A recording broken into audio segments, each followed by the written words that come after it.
Selamat datang di episode kali ini. Kita akan bahas cerita menarik tentang Raden Jati atau yang dikenal juga sebagai Mbah Jati. Wah, topik yang penuh mistik dan sejarah nih. Jadi siapa sebenarnya Raden Jati itu? Menurut kisahnya, Raden Jati adalah putra dari Maulana Roshidul Ibad. Hidup sekitar abad ke-15. Dia menerima perintah langsung dari Sunan Ampel, alias Raden Rahmad. Sunan Ampel, tokoh penting dalam penyebaran Islam di Jawa kan? Betul banget. Nah, Sunan Ampel memerintahkan Raden Jati untuk mencari sebuah alas gerutan yang katanya memancarkan cahaya. Cahaya? Maksudnya secara harfiah atau ini semacam simbol spiritual? Itu yang menarik. Dalam ceritanya, cahaya ini muncul dari dalam hutan. Bisa jadi ini lambang dari keberkahan atau petunjuk ilahi. Jadi Raden Jati harus mencari tempat yang keluar sinarnya. Gimana dia bisa tahu tempat itu? Diceritakan dia berjalan dari Ngampel Surabaya ke selatan, lalu ke barat. Rutenya panjang banget. Lewat Tandes, Benowo, Benjeng, sampai Tikung di Lamongan. Perjalanan spiritual sekaligus fisik ya. Kayak ziarah tapi sambil misi rahasia. Bisa dibilang begitu. Dan saat di Sukodadi, dia akhirnya melihat sinar terang sekali. Di sanalah katanya letak alas gerutan. Wah, dramatis banget. Kayak klimaks film petualangan. Terus, apa yang terjadi setelah itu? Dia mendengar suara perempuan menembang di pinggir hutan. Malam itu dia nggak berani mendekat karena takut mengejutkan si perempuan. Menarik ya? Jadi siapa perempuan itu? Paginya, Raden Jati bertanya, dan perempuan itu memperkenalkan diri sebagai Dewi Margosari. Namanya aja udah mistis. Dewi Margosari pasti bukan perempuan biasa. Betul. Banyak yang menganggap dia tokoh sakral atau bahkan makhluk halus yang menjaga hutan. Jadi interaksi mereka itu simbolik juga ya. Seperti pertemuan dua dunia. Dunia nyata dan gaib, bisa ditafsirkan seperti itu. Cerita ini syarat simbol dan nilai spiritual. Tapi kenapa Sunan Ampel menyuruh Raden Jati ke sana?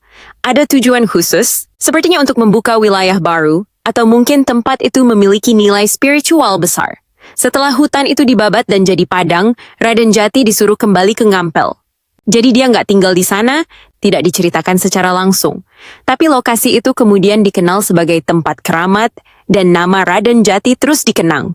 Aku penasaran, ada nggak sih peninggalan fisik atau situs sejarah di lokasi itu? Ada makam Mbah Jati, yang sampai sekarang dikeramatkan dan diziarahi banyak orang. Nah, ini menarik. Budaya ziarah di Jawa memang kuat. Kadang sejarah dan spiritualitas menyatu erat. Iya, dan seringkali kisah seperti ini diturunkan dari generasi ke generasi lewat cerita lisan. Itu juga kenapa narasi jadi agak dramatis ya, supaya mudah diingat dan punya nilai magis. Persis. Bahkan unsur seperti cahaya di hutan bisa jadi semacam metafora pencerahan. Seperti dalam filsafat timur juga ya. Pencarian terang itu simbol kebijaksanaan atau petunjuk ilahi. Benar. Dan menariknya banyak nama tempat di Jawa yang berasal dari cerita-cerita seperti ini. Seperti Tikung, Deket, Sukodadi tadi ya. Itu semua tempat nyata? Iya, masih ada sampai sekarang di Lamongan, Jawa Timur. Kalau begitu, kisah ini juga bisa jadi rujukan sejarah lokal, bukan sekadar mitos. Setuju. Meskipun dibalut nuansa mistik, tapi tetap punya nilai sejarah yang penting. Menurut kamu, kenapa kisah Raden Jati masih relevan untuk dibahas sekarang?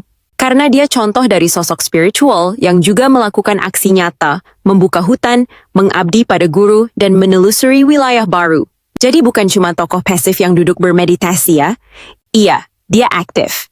Ini nilai yang jarang dibahas, keseimbangan antara spiritualitas dan aksi. Keren sih.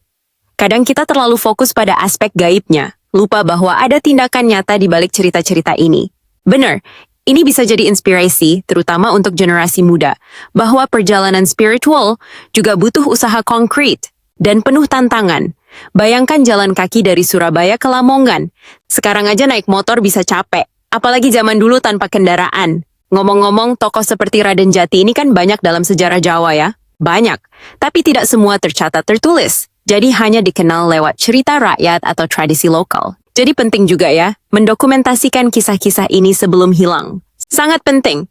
Kalau enggak, generasi berikutnya bisa kehilangan jejak budaya sendiri. Oke, sebelum kita tutup, apa yang bisa kita ambil dari kisah Raden Jati ini? Buat aku pribadi, kisah ini mengajarkan keteguhan dalam menjalankan amanah. Sekecil apapun sinyal atau cahaya, kalau itu petunjuk dari guru, ya harus ditindaklanjuti. Aku suka bagian itu. Dan juga tentang kesederhanaan, bahwa pencerahan bisa datang dari tempat terpencil seperti alas gerutan. Iya, bukan dari istana atau kota besar, tapi dari hutan gelap yang sepi. Dan siapa tahu, mungkin di sana terang itu lebih nyata dari cahaya lampu kota. Nah, itu filosofi yang dalam tuh.